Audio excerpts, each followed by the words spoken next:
Would you agree that living under capitalism has led us to narrowly focus on money as our primary source of wealth, security, and even our own self-worth? Certainly in our current economic and social reality, financial capital plays a leading role. But when you think about money as the only resource or form of wealth available to you, you end up overlooking numerous other resources and forms of wealth all around you. And while they don't easily fit into spreadsheets, recognizing what I've come to call the multiple forms of capital can bring us closer to true financial resilience as well as a more joyful and meaningful life. Now, I'm not ignoring the fact that a certain amount of money lends greater stability to our lives. But this financial capital is extremely volatile, fragile, speculative, and potentially unreliable.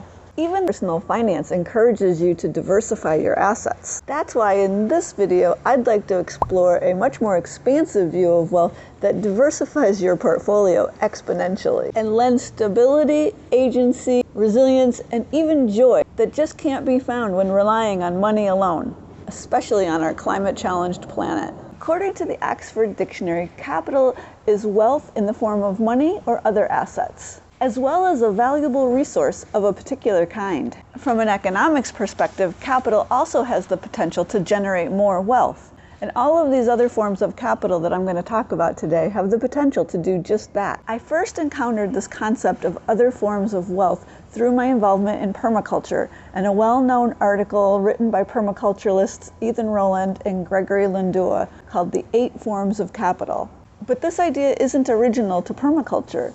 Even before that, professors working on rural economic development had compiled what they called the community capitals framework, and they were using it in lower income rural communities to show people in those communities all of the other wealth and resources beyond financial capital that they had access to.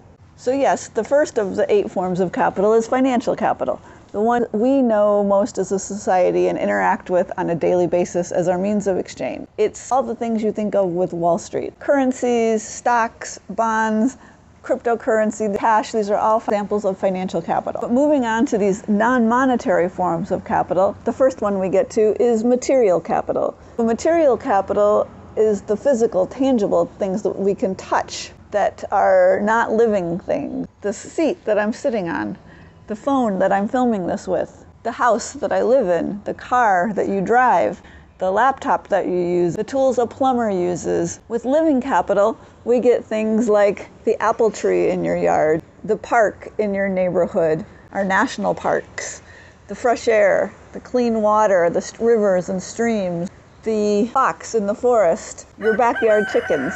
Intellectual capital is knowledge that we gain from learning things by reading or going to school. It's innovation, creativity. You think about intellectual property rights, for example. All of that intellectual capital. The story you wrote, the new widget you innovated. Experiential capital is the capital of doing things, of knowing how to do things. It's, for example, getting the intellectual capital by reading a cookbook and reading a recipe, but then going out into the kitchen and actually baking that cake or whatever that recipe was that you read and gained the intellectual capital for.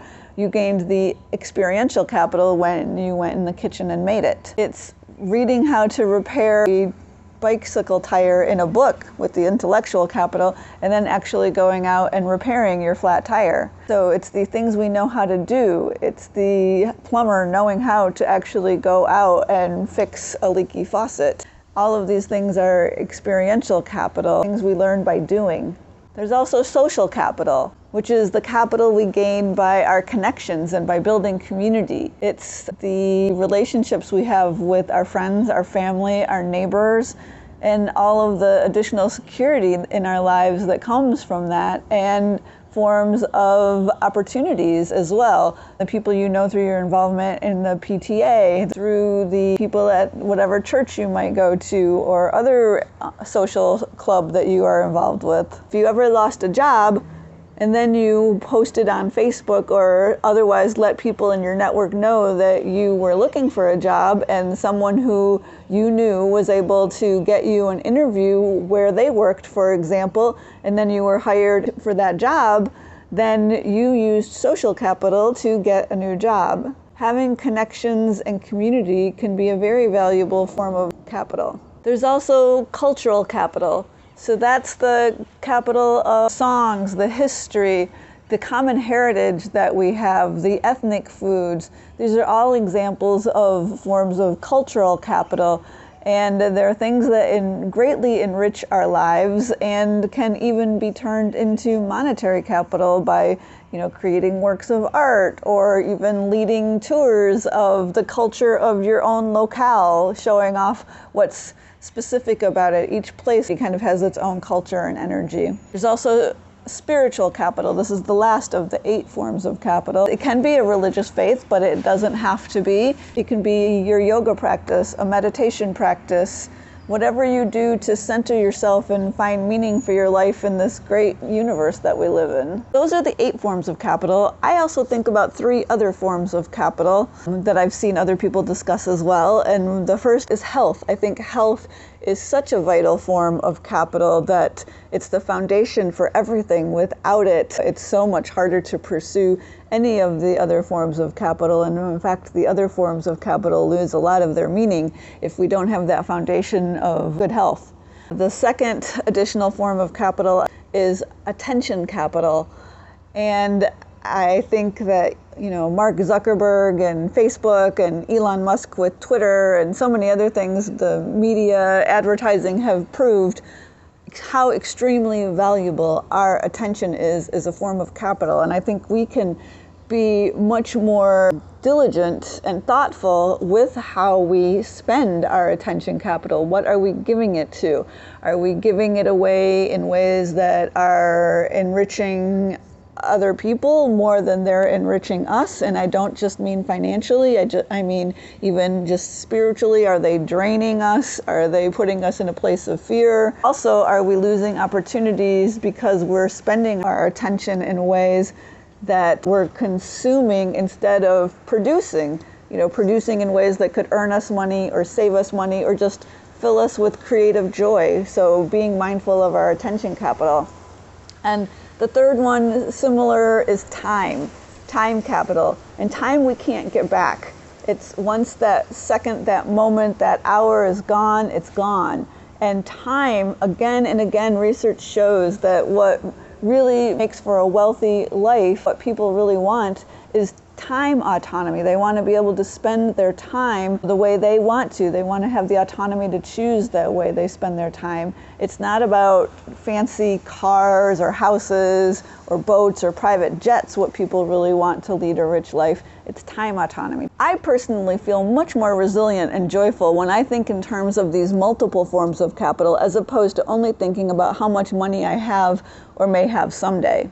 Often when we step back and assess how much of each of these forms of capital we have in our own lives, we discover that we're far richer and more resilient than we thought. If you'd like to take your own personal inventory of the forms of capital in your life, I've included a link in the description below for some free worksheets I developed for my coaching clients that can help you do just that. And the point isn't for you to stress about personally being rich in each of the forms of capital. Certainly you may find some gaps or areas for personal improvement, but it's more about increasing your awareness of the capital, wealth, and assets already in your life. And you can also think more broadly about the forms of capital members of your family, your circle of friends, your neighborhood and community are already rich in, that you might tap as well if needed. When we step back and look at all of these forms of capital, what we see is it's not the money or financial capital that we really want. It's all these other forms of capital. It's just that our society is focused on the financial capital as the means of exchange and the gateway to all the other forms of capital. Money doesn't have any intrinsic value in and of itself.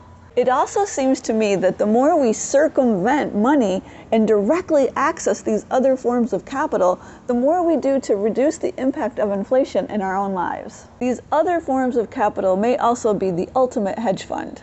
Think about it. According to the Hedge Fund Marketing Association, hedge fund is an alternative investment that is designed to protect investment portfolios from market uncertainty while generating positive returns in both up and down markets. In my own journey to achieve financial stability on a climate-challenged planet without negating the very future for which I'm preparing, I find myself coming back again and again to cultivating these multiple forms of capital as the true sources of wealth and resilience in my life. This has led me to do things like plant soap nut trees in my yard to provide me with an easy-to-grow product that I can use myself, gift, barter, or sell if I need to identify the many tropical fruit trees that litter the alleyways around me with unwanted lychees, avocados, mangoes, and more that I can rescue to eat, share, barter, or exchange for other forms of capital, to tap my intellectual capital to co-write a book called Growing Free. And I'm also developing strong social bonds with people in my community. And we're finding ways to learn and share new skills together. Few of us have even created a decentralized intentional community, meaning that we don't ever envision living on the same property together like a more traditional intentional community, since some of us already own our own homes, but we're trying to find more intentionality in our relationships with each other and bring more resilience, connection, and fun to our lives. So how could you tap the multiple forms of capital to increase your resilience, true wealth, and quality of life? Don't forget, the link to those personal inventory worksheets is waiting for you in the description below if you want to delve deeper into this on your own. And if you want to open your eyes to even more non-monetary wealth around you that you might be missing, check out the video that's coming up somewhere on the screen now. It'll be here somewhere.